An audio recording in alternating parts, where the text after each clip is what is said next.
웨스트민스터 대요리문답 176문입니다. 성례와 성찬의 성례들은 무엇에서 일치합니까? 함께 보겠습니다. 세례와 성찬의 성례들이 일치하는 것은 두 가지 모두 창시자가 하나님이시며 둘의 영적 부분이 그리스도와 그의 혜택이며 둘이 다 같은 언약의 인장이며 둘 다 복음의 사역자들, 즉 목사에 의해 시행되고 그 밖의 아무에 의해서도 시행될 수 없다는 것과 주님께서 재림하실 때까지 그리스도의 교회에서 계속되어야 하는 것입니다. 자, 성례와 성찬, 바로 이 두 가지 세례와 성찬의 성례들이 일치하는 것은 이 앞에 성례가 이거 세례와 성찬의 성례들입니다. 그래서 세례하고 이 성찬은 두 가지 모두가 다 하나님이 창시자시고, 그래서 이 둘은 그리스도와 그의 혜택을 보여주는 것이고, 그리고 이 두 가지는 언약의 인장, 우리가 도장 찍는다 이렇게 할 때 이제 인친다 이러잖아요. 바로 그 인장을 말하는 거예요. 그리고 둘 다 복음의 사역자들, 목사에 의해 시행되는 것이고, 그리고 그 밖에 아무에 의해서도 시행될 수 없고, 그래서 주님 재림하실 때까지 그리스도의 교회에서 계속 되어야 하는 것. 세례는 예수 믿을 때 한 번만 받으면 되는 거죠. 그리고 성찬은 주님이 오실 때까지 우리가 계속해서 시행하는 것이죠. 자, 177번 바로 그것을 얘기합니다. 세례와 성찬의 성례들이 서로 다른 점은 무엇입니까? 시작. 세례와 성찬의 성례들이 다른 점은 세례는 우리의 중생과 그리스도께 접붙임이 되는 표와 보증으로 물로서 시행되고, 심지어는 어린아이에게까지 단 한 번만 시행되는 반면에 성찬은 떡과 포도주로 자주 시행되며 영혼의 신령한 양식이 되시는 그리스도를 대표하고 나타내며 우리가 그 안에 계속하여 살고 자라남을 확인하기 위함인데, 자신을 검토할 수 있는 연령과 능력에 도달한 사람들에게만 시행됩니다. 그랬습니다.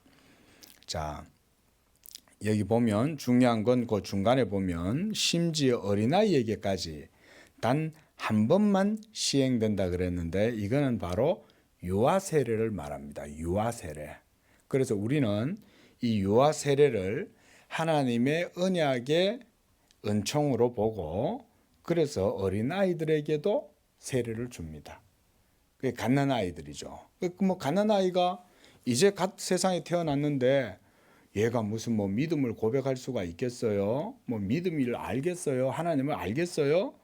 그런데 바로 여기에 하나님의 언약의 은총을 표시를 하는 거예요. 그래서 그 아이가 믿는 자의 자녀에게서 태어난 그 어린 자녀에게는 우리가 어린이에게 세례를 줍니다. 그래서 이것은 양부모가 다 안 믿어도 우리는 세례를 줘요. 예를 들어서 그 어머니가 이제 믿어요. 그래서 그 어머니가 자기 아이를 하나님 앞에 데려와서 세례받기를 원하면 교회는 그 어린 자녀에게 세례를 줍니다. 이게 바로 뭐냐면 언약의 표를 그 자녀에게 줌으로써 복음을 그 아이의 몸에다가 남겨두는 거죠. 옛날에는 할례를 받았잖아요. 옛날에는 난지 8일 만에 아이의 포피를 베는 건데, 신약의 시대 때는 그런 할례가 아니라 세례를 줌으로써 이 아이가 하나님의 언약에 속했다는 것을 교회가 공포하고 인치는 거예요. 자, 그래서 이것을 통해서 그 아이가 그리스도의 은혜로 구원받는다는 것을 보여주는 겁니다. 그리고 성찬은 떡과 포도주로 자주 시행되고 신령한 양식이 되시는 그리스도를 대표하고 나타내고, 그래서 우리 안에 계속하여 살고 자라남을 확인하기 위함이다.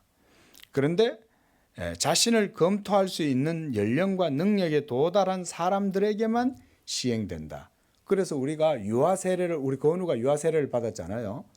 그러나 그것이 하나님의 언약의 인과 표를 받았다 할지라도 자기 믿음의 고백이 있을 그 나이가 될 때까지는 그래서 우리가 성찬에서 떡과 포도 주는 아이들에게는 주지 않습니다. 유아 세례를 받아도.